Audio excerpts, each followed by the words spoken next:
Code படத்துடைய post production இப்போ முடியிற தருணத்தில் இருக்கிறதுனால, இப்போ கோட் படத்துடைய ஆடியோ லான்ச் பத்தி நியூஸ் ஒண்ணு சோசியல் மீடியாவுல ஸ்ப்ரெட் ஆயிட்டு இருக்கு.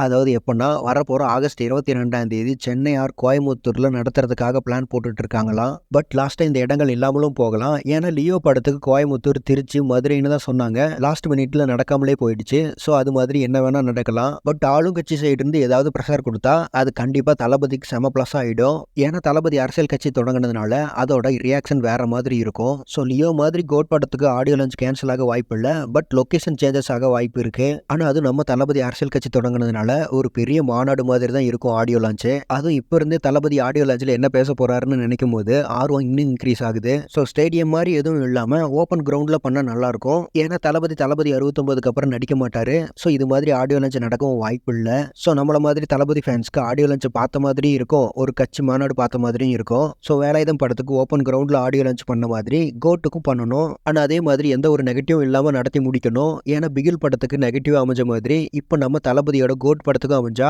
தளபதியோட அரசியல் கேரியருக்கும் அது நெகட்டிவ் அமைஞ்சிடும். ஸோ அதெல்லாம் பார்த்து பண்ணணும். தென் ஃபைனலாக கோட் படத்துடைய ஆடியோ லான்ச் எங்கே நடத்தலாம் அப்படிங்கிற உங்களுடைய ஒப்பீனியனை கமெண்ட்ஸில் சொல்லுங்கள். அண்ட் இது மாதிரியே தளபதி பற்றின அப்டேட்ஸ்க்கு நம்ம சேனலை மறக்காமல் சப்ஸ்கிரைப் பண்ணுங்கள். Thank you friends.